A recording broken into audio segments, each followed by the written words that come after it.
Hi, I'm Dane Borovicka with CRNN News, bringing you a weekly update from Ash Wednesday. Today was Ash Wednesday, so we received ashes on the forehead, and remember to keep your Lenten promises. We also learned that Father Viviano has 2 pictures outside of his office. You can go down there and grab more information about those blessed people. Next week is testing week. Luckily for seniors, we don't have to show up until 4th hour, so that'll be a good day for us. And in zoology, we are going to be dissecting a squid on Friday, so that will be very interesting. Maybe we can bring you some coverage from that. Then Sunday is going to be Valentine's Day, so make sure to grab something for your sweetheart. It's going to be a great day. Then Monday, you can celebrate after eating all those Valentine's Day's chocolate by having school off, so don't show up that day. Then tomorrow, on Thursday, we have the varsity and junior varsity girls basketball game here against Hickman. And then Friday, we have district start for wrestling. So let's make sure to show up and support there.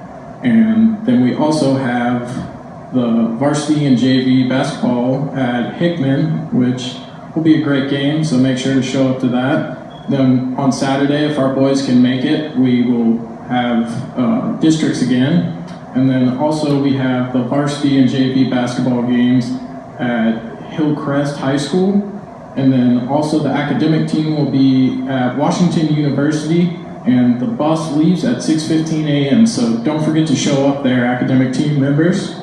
And then we also have the speech team away at New Bloomfield, so good luck to all those events on Saturday.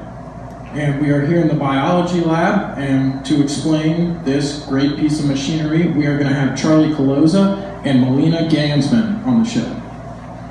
Hey guys, how are you doing? Hey Dane. Let's go. Right. Now, why don't you guys tell me a little bit about Robotics Club? Okay, well, Robotics Club was started a few years ago. It's currently run by Mr. Backus. And what we do every year, we take our robot that we've created and we go to competition, and our competition is called FTC, First Tech Robotics, and we go to competition and we compete with about 40 teams, and we try to score as many points as possible in a round. So this year, our robot had to pick balls up, and it also had to climb up a mountain. So we have our can on the front of our robot to pick up some debris, and we have treads on the side of the robot so we could go up the mountain. Wow, that's interesting. I didn't know anything about Robotics Club, but now I sure do. Now, for someone who's looking to join Robotics Club, what would you suggest, like, researching? What would you want to know before you would join the club? Well, if you want to join Robotics Club, I recommend that you don't do any research. All you need to join Robotics Club is some enthusiasm and an interest in building. You don't even have to be good at programming. You don't have to be good at designing. You just have to be willing to share some ideas. So that's really all we're looking for in a member. Now, Melina, is there any other girls on the club, or are you the only one? We have Erica Doman and Natalie Lamb.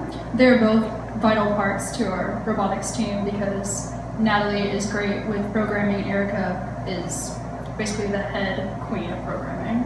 So it's not only just about the hardware, it's also about programming? Programming is a huge part of the robot. If you don't have programming, you basically have nothing. Is that done through a computer, or how do you guys do the coding for the robot? It's mainly done through a computer, and we connect the hardware from the computer to the cell phones, and the cell phones to the robot, and we communicate to the robot through the cell phones. All right, well, I've sure learned a lot from both of you guys, and I appreciate you guys being on the show. And always remember to live like a crusader.